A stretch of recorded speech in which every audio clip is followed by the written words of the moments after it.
Sebagai peringatan bagimu, dalam pembahasan materi ini, saya akan memberikan sedikit kabar mengenai masa depan. Suatu kondisi yang akan dirasakan oleh banyak orang, baik di alam nyata, muka bumi, maupun di alam gaib, dimensi lainnya. Percaya atau tidak, itu semua kembali pada dirimu sendiri. Tidak ada paksaan di sini, karena tugasku hanya menyampaikan dan memberikan peringatan. Sedulur-sedulurku, kabar dan peringatan seperti ini sebenarnya bukanlah yang pertama. Di beberapa ajaran agama besar seperti Islam, Zoroaster, Hindu, Buddha, bahkan Nasrani juga ada. Bahkan nenek moyang kita juga telah melakukan hal yang sama, seperti yang terdapat dalam Jongko Joyoboyo, Ogo Wangsit Prabu Siliwangi, dan Serat Ronggowarsito, di mana beberapa isinya itu telah terbukti benar dan terus terjadi sampai hari ini. Nah, sedulur-sedulurku, untuk itu kali ini akan saya sampaikan kembali dalam bentuk sloka yang terdiri dari surat dan ayat-ayatnya. Berita yang tersampaikan ini khususnya mengenai kehadiran seorang pemuda yang telah lama dinantikan oleh berbagai bangsa dan agama. Ia adalah sosok yang akan membawa perubahan besar dan melakukan revolusi besar-besaran bagi dunia. Nah, karena itu perlu kita cermati dengan seksama dan memahami lebih dalam mengenai maknanya, agar isyarat yang terdapat di dalamnya itu bisa diambil dan memberikan pencerahan. Nah, adapun di antara sloka-sloka itu adalah yang pertama, Garya Hati Artaya, Dava 1. 1.1. Dalam kerendahan hati, dengan tangan terulur memuja, hamba berdoa kepadamu, Al-Hayy yang maha hidup. 1.2. Pertama-tama, melalui kudusmu, limpahkanlah kebenaran dalam jiwaku ini. 1.3. Tuangkan pula kebijaksanaan dalam hati dan pikiranku. 1.4. Dan berilah hamba berkah di ketiga dunia, baik jasmani ataupun rohani, yang dicapai melalui kebenaranmu. 1.5. Karena kasih sayangmu saja yang membawa kebahagiaan ceria kepada umat yang beriman kepadamu. 1.6. Ya Tuhan, hanya atas izinmu maka ayat-ayat ini dituliskan. 1.7. Termuliakanlah dirimu, diagungkanlah hakikat zatmu selamanya. Lalu dalam Dava 2, 2.1. Ya Robbi, ketika berada di dalam keheningan atau keramaian, engkau selalu hadir dan berkuasa. 2.2. Sedangkan hamba ini bukanlah siapa-siapa dan teramat hina untuk bisa merasa ada.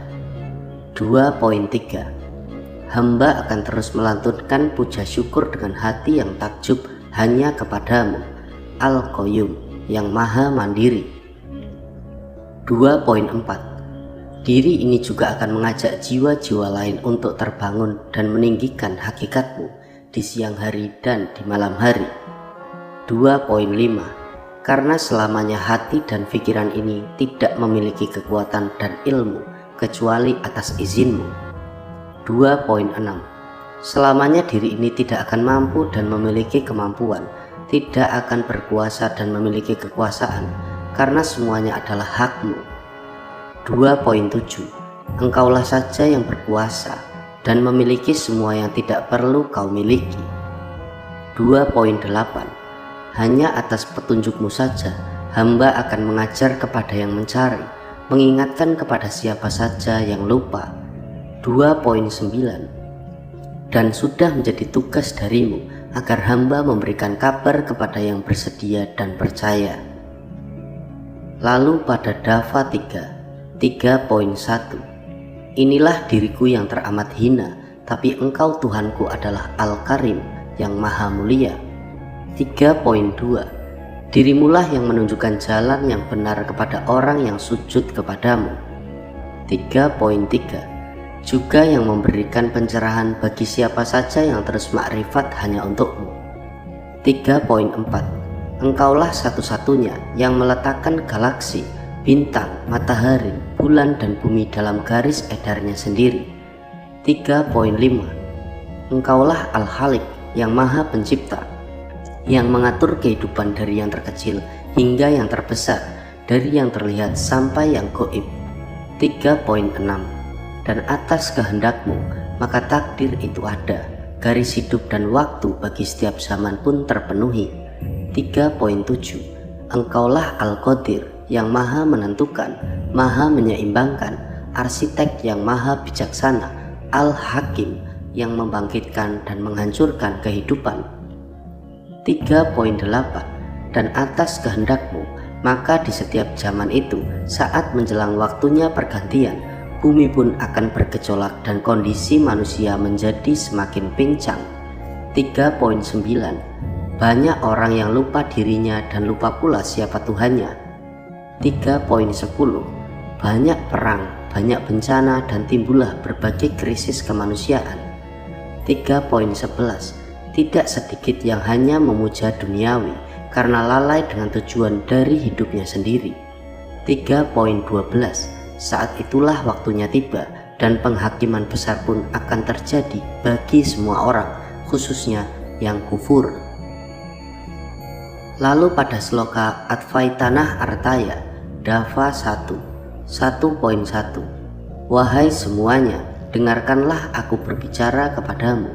1.2 Karena atas kehendaknya maka bersama waktu yang perkasa datanglah ia dari balik cahaya suci. 1.3 Sang pengembala tampak menawan karena wajahnya bak embun di pagi hari. 1.4 Ia adalah sosok pemuda yang pertama bangkit di antara orang hidup dan berkuasa atas segala raja. 1.5 Pemimpin langit dan bumi, imam bagi makhluk yang kasar maupun halus. 1.6 Di bawah titahnya berlaksa-laksa pasukan mengikuti setia. 1.7 Atas petunjuknya ia dan para satrianya akan menghancurkan semua binatang dan nabi palsu. 1.8 Dan ketika musuh asing yang jahat yang sangat kuat datang membawa bala tentara kegelapan, sang pemuda akan berperang dengan menggoncangkan jagat raya. 1.9 Dari dalam mulutnya keluarlah mantra yang sakti, kadang menghancurkan tapi juga sering menghidupkan. 1.10 Dan ia pun sering berkata, marilah ke sini dan berkumpullah dalam perjamuan Tuhan. Kamu akan menikmati bahagia yang diliputi kedamaian saat senang mengikutinya.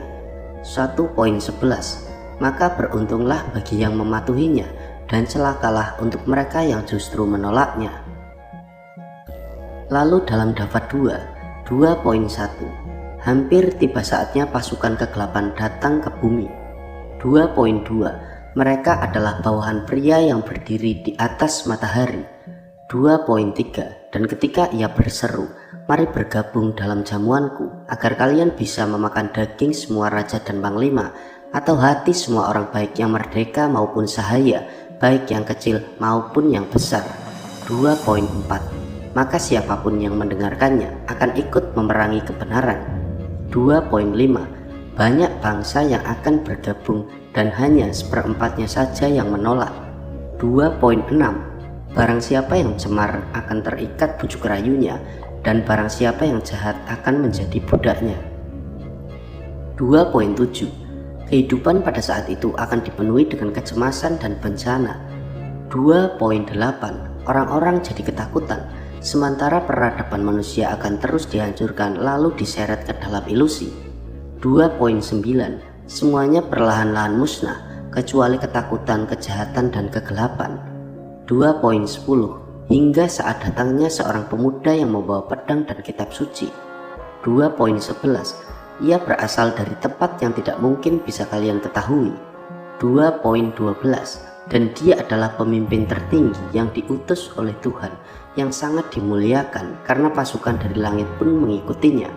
2.13 Ia juga akan bertempur dengan sangat gigih karena tugasnya adalah menghancurkan kebatilan. Lalu dalam Dava 3 3.1 seorang pemuda akan datang bersama rahasianya. 3.2 Dia yang terpilih terjaga di antara mereka dalam zaman yang penuh kegelapan. 3.3 Pribadinya adalah yang tersembunyi, tidak dikenali kaumnya, tapi alam semesta sangat menghormatinya. 3.4 Hidupnya terhina di bumi, tapi dipuja sebagai tuan di langit.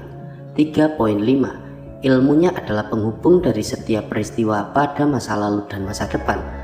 3.6 Pemersatu adalah tujuan kehadirannya, membenahi adalah tugas utamanya. 3.7 Mereka yang berhati suci sangat takjub kepadanya dan selalu ingin di dekatnya. 3.8 Ia mengasihi dan mengajak semua makhluk pada kehadiran Tuhan Yang Maha Esa. 3.9 Semua yang ikut akan bahagia, tapi sang pemuda tak bisa lama bersama mereka. 3.10 Karena tugasnya telah usai dan ia pun harus segera kembali. Dalam Dava 4, 4.1 Telah dekat waktunya sosok pemuda yang dinantikan akan datang. 4.2 Dia adalah pemimpin dari segala pemimpin, raja dari segala raja. 4.3 Di ketiga dunia, ia adalah Tuhan yang sangat dimuliakan. 4.4 Tidak ada yang lebih darinya, karena dialah guru yang bisa membuka pintu anugerah Tuhan. 4.5 Ia juga mengetahui dari yang telah ada dan yang akan ada. 4.6 Saat ia datang, bumi pun terlepas dari bencana masa lalu dan masa depan. 4.7 Semua mata akan melihat, juga mereka yang telah lama menanti akan bertemu dan mendapatkan keuntungan darinya. 4.8 Penduduk langit dan bumi amat senang mengikutinya. 4.9 Bangsa-bangsa akan memuji dan bersikap takjub kepadanya. 4.10 Dialah juru selamat yang sangat dinantikan, yang menegakkan keadilan di dunia. Pada Dava 5, 5.1 Sungguh telah semakin dekat waktunya seorang pemuda akan datang menggugat. 5.2 Ia akan berkata cukup pada kebatilan dan memaksa setiap keserakahan diri untuk hilang dan lenyap. 5.3 Bersamanya akan turut serta bermacam pasukan dari dunia nyata dan alam gaib. 5.4 Para malaikat, jin, peri, dewa-dewi, resi, raja dan ratu, satria, wali, bahkan hewan dan tumbuhan pun mematuhinya. 5.5 Langit terus menghormatinya, sementara bumi juga selalu menyayanginya. 5.6 Semua yang berhati suci dan berilmu tinggi sangat senang di dekatnya. 5.7 Siapapun yang terbuka mata hatinya dan bebas jiwanya ingin segera bertemu dan mendapatkan senyumannya. 5.8 Dia adalah sosok yang ramah dan rendah hati, tapi tidak dikenali oleh kaumnya sendiri. 5.9 Hidupnya terlihat susah dan menderita, bahkan juga sering diabaikan atau dipandang sebelah mata.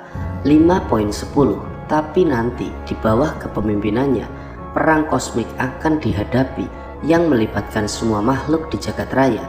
5.11 Semua orang akan terlibat, tapi dia adalah raja dan tuan dari segala raja dan tuan. 5.12 Dialah sosok pemuda yang diutus oleh Tuhan, yang telah dinantikan dari zaman ke zaman. Dava 6, 6.1 Akan tiba waktunya kehidupan dunia ini menjadi sangat makmur. 6.2 Tanah menjadi lebih subur, mata air berlimpah, hujan tidak menahan sedikit pun tetesannya. Tumbuhan dan hewan juga berkembang bebas dan semakin beragam saja isinya. 6.3 Dan kembalilah kehidupan dunia seperti awalnya kehidupan manusia pada zaman pertama dulu. Dava 7, 7.1 Sungguh makhluk-makhluk jahat dan para pelayan kegelapan itu selalu ada. 7.2 Dan kini mereka telah dipanggil dan dikumpulkan terus-menerus. 7.3 Dan pemimpin kegelapan telah mengumpulkan seluruh pasukannya untuk menambah kekuatannya. 7.4 Karena itulah tidak lama lagi dia akan segera siap untuk mengobarkan perang terbesar yang akan menutupi seluruh dunia dalam bayangan. 7.5 Dan tidak lama lagi teror dan rasa takut yang luar biasa akan dilepaskan oleh pria yang datang dari balik kegelapan tapi berdiri di atas matahari. Sedulur-sedulurku, Demikianlah sedikit kabar dan gambaran mengenai apa yang akan terjadi pada masa depan. Bahkan sesungguhnya sudah mulai terjadi di antaranya pada masa sekarang ini. Namun hal itu hanya bisa diketahui atau dirasakan oleh pribadi yang terbuka mata hatinya. Dan bagi yang tidak, maka ia pasti tidak tahu dan bisa merasakannya meskipun peristiwa itu sudah terjadi di dekat hidungnya.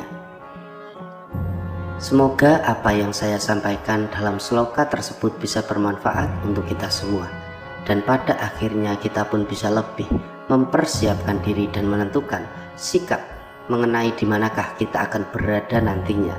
Apakah tetap bersama kebenaran yang sejati atau sebaliknya mengikuti dan diperbudak oleh kegelapan.